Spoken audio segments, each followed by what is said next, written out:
Bonjour à tous et bienvenue pour cette vidéo consacrée à tout ce qu'on peut attendre du film Venom qui sortira en France le 10 octobre prochain.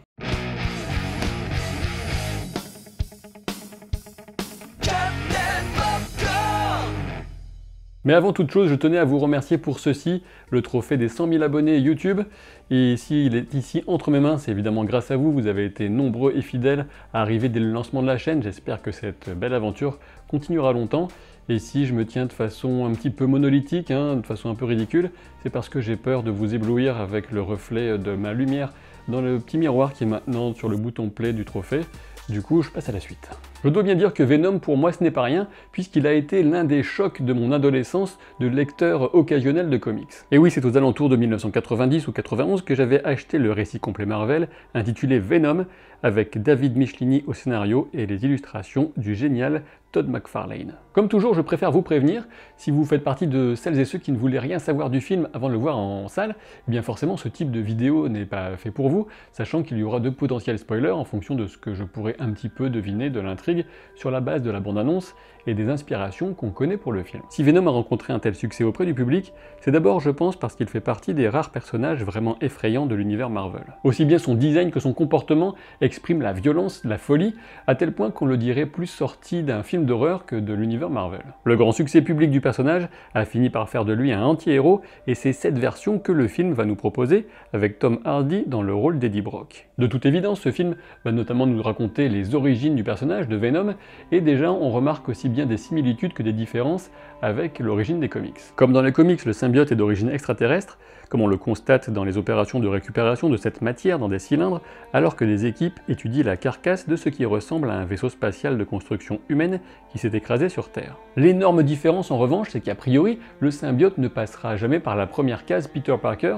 En effet, dans les BD, Peter se retrouve lié à ce symbiote par erreur, alors qu'il utilise une machine dans l'espace pour réparer son costume. Et c'est justement parce que le premier hôte était Spider-Man que le symbiote exprime ses pouvoirs en relation avec ceux de l'homme araignée. Du coup, forcément, l'explication pour le comportement du symbiote sera différente dans le film, et je ne suis même pas sûr qu'on aura vraiment une explication pour cet effet toile quand il attaque ses adversaires. Autre conséquence logique, le ressentiment du symbiote envers Peter, qui s'est quand même débarrassé de lui, n'aura plus lieu d'être, ce qui retire énormément de la relation entre Venom et Peter, telle qu'elle existe dans les comics. Le personnage de Carlton Drake sera incarné à l'écran par Riz Ahmed, qu'on a vu notamment dans The Night Of ou encore Rogue One. La présence de ce personnage n'est pas étonnante, car on sait que ce film aura pour principale source d'inspiration les comics Venom Lethal Protector et Planet of the Symbiotes. En effet, Carlton Drake n'est autre que le dirigeant de Life Foundation, la Fondation pour la vie, une organisation peu recommandable qui apparaissait dans Lethal Protector. De toute évidence, ce sont les scientifiques de cette fondation qui sont en charge d'analyser les organismes extraterrestres, et on peut déjà affirmer qu'il y en a plusieurs de couleurs différentes. Là je parle des organismes, pas des scientifiques. Dans la bande-annonce, on en voit au moins 3. Le plus sombre qui correspond sans doute à Venom,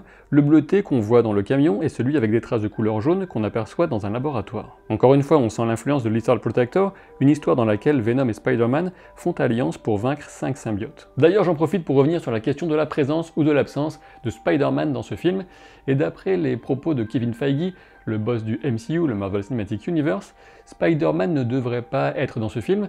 Ce sont des propos qui remontent à 1 an, je pense, mais depuis on a des informations assez solides qui nous laissent présager que Peter Parker au moins devrait faire une petite apparition. En effet, Tom Holland, l'interprète de Peter Parker, a passé 2 jours sur le tournage de Venom, et il serait plutôt étonnant que sa scène soit coupée au montage. En revanche, il ne faut pas s'attendre à un rôle important, à un fort impact sur le scénario, il s'agira sans doute plutôt d'un clin d'œil, avec, on le suppose, on l'espère, une rencontre avec Eddie Brock. Puisqu'on parle du loup, le film reprend le métier du personnage d'Eddie Brock dans les comics, journaliste, mais les similitudes s'arrêtent là. Dans les BD, Brock tient plus du paparazzi ou en tout cas du journaliste sensationnaliste, alors que le trailer nous présente un investigateur en mode Élise Lucet sous anabolisant. Bon, j'avoue, j'exagère un peu en parlant de stéroïdes, car même s'il est en forme, le physique de Tom Hardy n'a rien à voir avec le bodybuilder énorme qui est Eddie Brock dans les comics.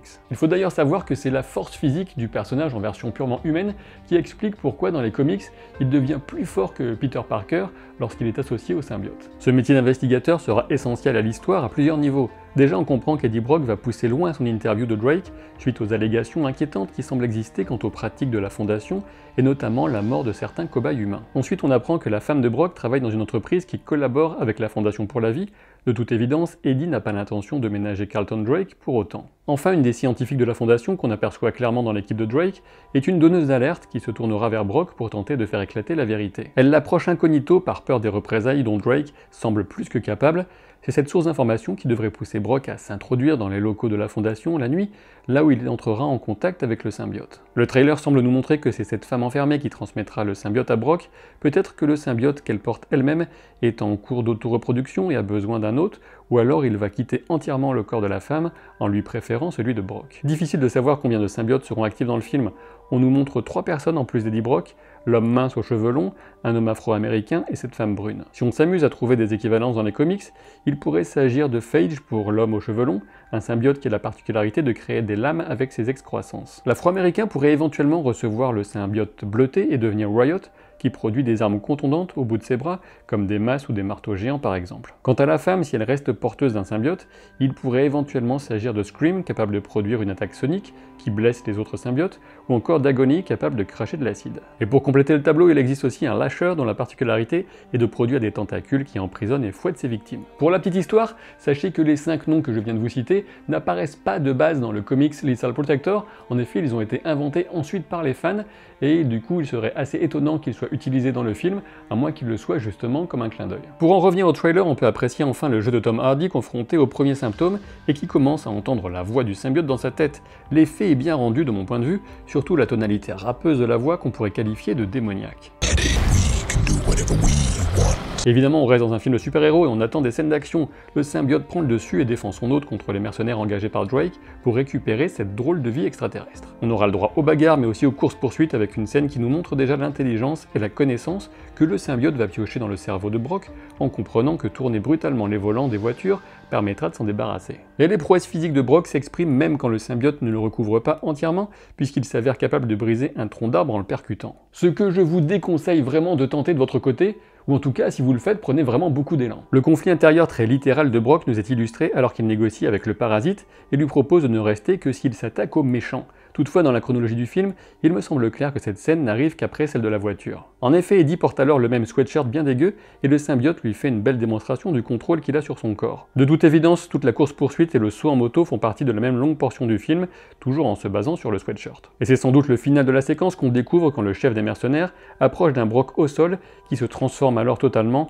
en le Venom emblématique qu'on connaît des comics dans un effet que je trouve totalement réussi. On peut se demander en revanche si Venom portera un symbole sur le torse. En effet, une araignée blanche stylisée semblerait plutôt improbable, sans explication directe, puisqu'il n'aura pas été lié à Peter Parker, mais peut-être qu'on aura une explication ou une surprise. Ce qui est plus délicat en revanche à placer dans la chronologie du film, c'est ce qui ressemble, cette fois dans le premier teaser, à un passage à l'hôpital pour Eddie Brock, même si la logique serait que ce soit très peu de temps après sa contamination. À un moment ou un autre, Eddie sera récupéré par Carlton Drake, et on peut supposer que ce dernier utilisera la femme de Brock comme appât, sachant que sa capture doit correspondre à ces fugaces images de l'attaque d'un bureau, qui doit correspondre à son tour à l'entreprise pour laquelle elle travaille, comme rappelé dans le repas en tête-à-tête avec son mari. De toute évidence, elle devrait plutôt mal vivre la transformation de son mec en monstre surpuissant et sanguinaire.